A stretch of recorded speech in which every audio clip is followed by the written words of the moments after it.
A little over 6 months ago, July 2024, Dan Ives of Wedbush Securities had a $350 bull case price target for Tesla stock. Just to be clear, that wasn't the base case, the bull case, $350. At a time, I might add, when Tesla stock itself was sub $200. Now, as I record this, Tesla stock currently just over $350, a little bit in excess of Ives' 12-month bull case for Tesla stock. So I guess it's safe to say he was a little bit on the downside. In fact, not long ago, Tesla stock touched $488 per share. Got to give some credit to Dan.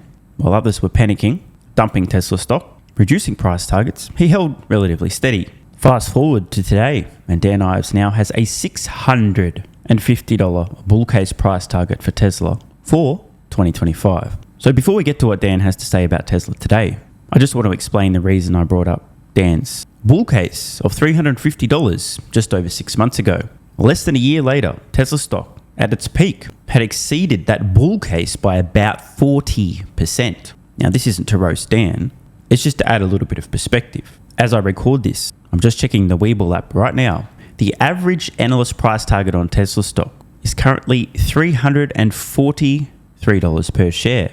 Miraculous. The average analyst now is roughly where Dan's bull case was just over 6 months ago. However, just over 6 months ago, at the time of Dan's outrageous $350 bull case for Tesla stock, the average analyst price target on Tesla stock was around $200 per share, almost exactly where the stock was at the time. You notice a bit of a pattern here, right? What does this tell us? Well, it's probably safe to say that the average analyst on Wall Street isn't great at making short-term predictions on what Tesla, the company, is going to be worth. I mean, if I didn't know any better, it would almost seem like the average analyst on Wall Street is just chasing after Tesla stock with their price targets. So if Dan Ives, who many of his colleagues suggest is slightly deluded, far too bullish on Tesla, can have a bull case price target for Tesla stock that ends up being roughly 40% below the high watermark that Tesla reaches less than 12 months later, is it possible his $650 bull case could also, over the next 12 months, end up on the downside?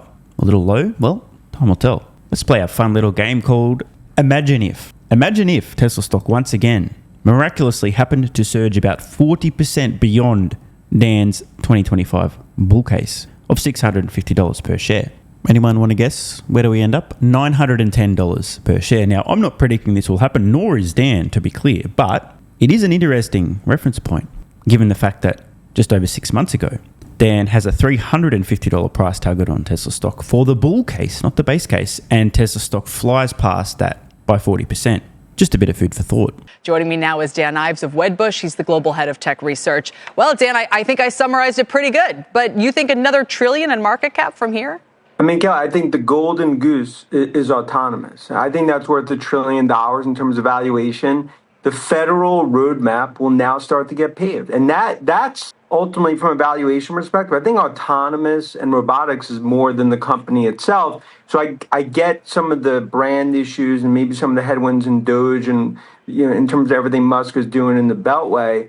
But this continues to be the bet for the ages in terms of Musk betting on Trump, and that's going to hugely benefit Tesla. And that's why we think there's golden buying opportunity in terms of this sell-off. Just a little bit of context and opinion I'd like to add here. The Trump administration itself will usher in a golden age of prosperity and opportunity in the United States. This will benefit everybody.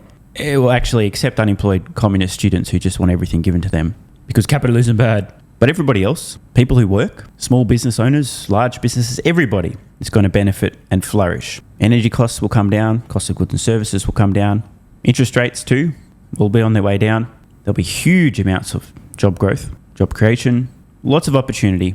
And as they say, a rising tide lifts all boats. So the benefits to Tesla from the Trump administration will be indirect because all companies in the United States and all consumers in the United States will benefit and be more prosperous. So everybody wins. And as for Musk's involvement with the Department of Government Efficiency, again, the benefits here are not going to be direct benefits to Tesla, but indirect. If enormous amounts of government waste, we're talking $1 trillion, maybe $2 trillion per year of waste is eliminated, US taxpayers win. Many in the media, especially the left-leaning media, are attempting to frame this as if Musk's involvement in Doge is somehow specifically for his own personal gain or to benefit his businesses. Absolutely not. But there's no question. If the United States enters a golden age of prosperity, safety, and opportunity, Everyone who works and every company in the entire country is going to benefit, including Tesla. I'm sure that investors in the stock would agree with you. You know, the ones who have been in this, they're passionate, they're committed. Of course, they think, autonomous is the play here. But I still see a lot of frustration on social media about the performance lately. And even a couple of hours ago, Musk was tweeting about how the Boring Company is building a tunnel in Dubai or something. I mean, he has a lot going on. Would they prefer that his focus is more on Tesla? Yeah, look, I think a few years ago, that would have been the preference. But I think the reality is, even some of the stuff Seaman talked about, everything we're talking about in terms of AI, having that front row seat at the table in that Trump administration, that's bullish in terms of AI innovation. I think more and more projects, especially that come through and that he's going to drive, I think is going to be very important in the China tariff discussions. And they have a massive innovation line coming out in terms of Optimus, in terms of autonomous, everything we see with Austin in terms of June. So look, haters are going to hate as they always do in Tesla. But I just think this sell-off here, I think it's just a massive buying opportunity given we see a $2 trillion market cap on the horizon.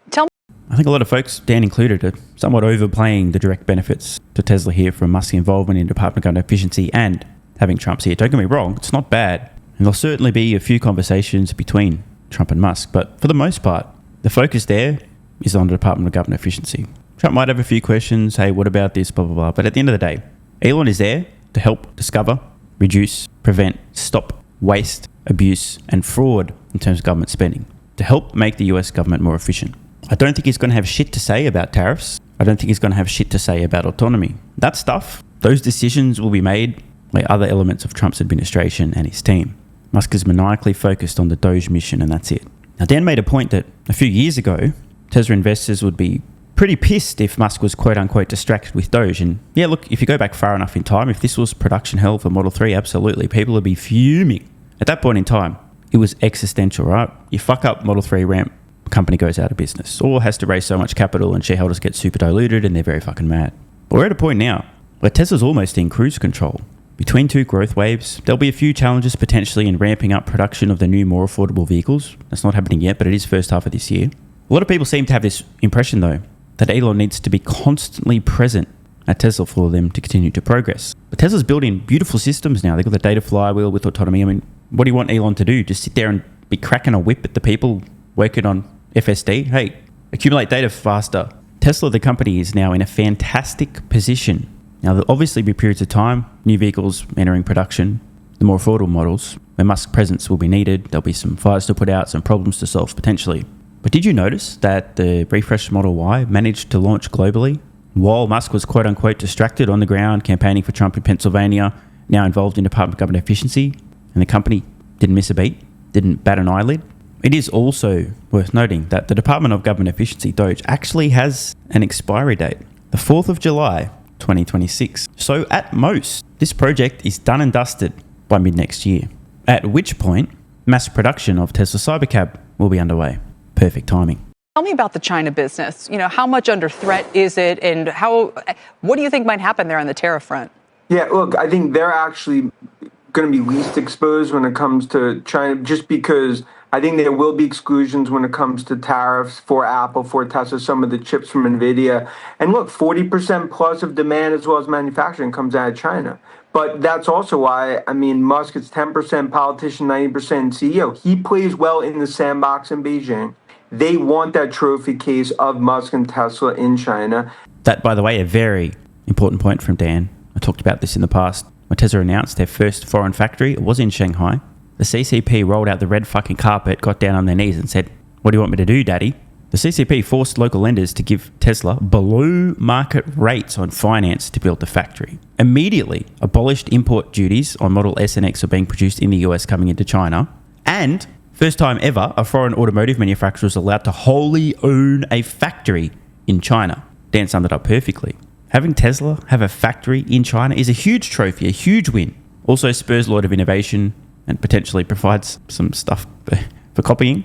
And importantly, the vehicles that Tesla makes in China aren't sold in the US. And that's not the point. Those vehicles are sold in China and it's their main global export hub. Tesla has localized production in the US to sell in the US. They have localized production in Europe to sell in Europe. And they've got the China factory to sell both in China and to export to other parts of the world. So If a Trump administration slaps massive tariffs on made-in-China electric vehicles, it's not going to affect Tesla because they make them in the US and sell them in the US. It would, however, affect companies who have production in China who intend on selling vehicles to the United States. Whether or not there's special treatment for companies like Apple and Tesla, yet to be seen, but tariffs on electric vehicles coming into the US doesn't affect Tesla at all.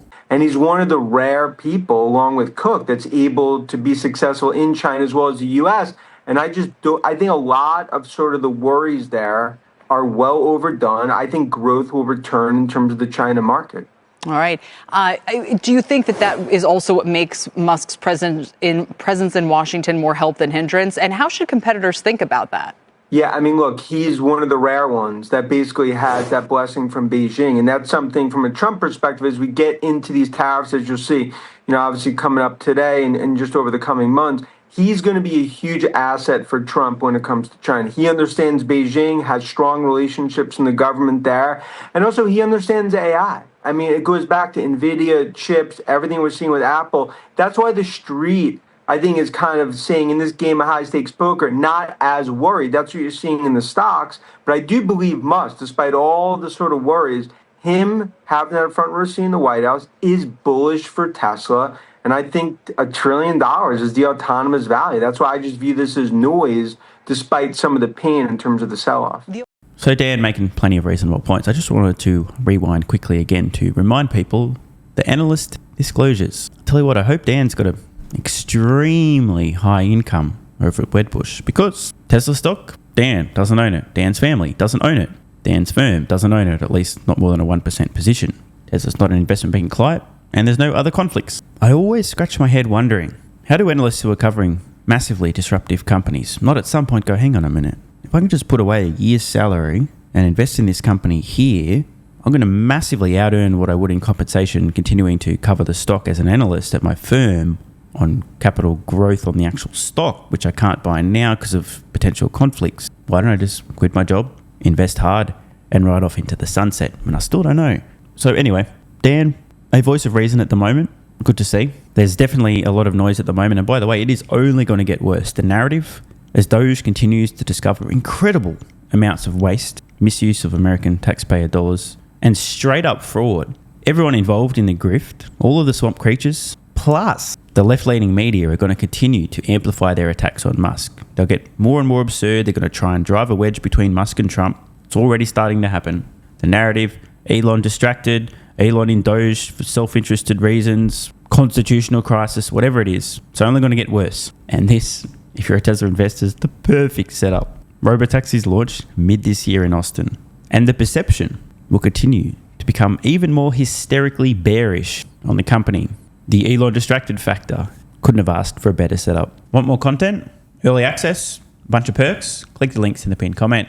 AG1 is awesome. I've been taking it daily now for more than 3 years. It's a great way to fill in nutritional gaps. It's packed full of vitamins, minerals, and whole food source nutrients. Plus, has prebiotics, probiotics, and adaptogens to improve gut health, regularity, and help your body handle stress. I'm always looking for an edge to help me feel and perform my best, which is why I haven't missed a day of AG1 for more than 3 years. Just try it and see how you feel. Click the link in the pinned comment or head to drinkag1.com/SMR and get yourself a free 1-year supply of vitamin D3 plus K2 and 5 travel packs. This is what viewers of the channel had to say after trying AG1.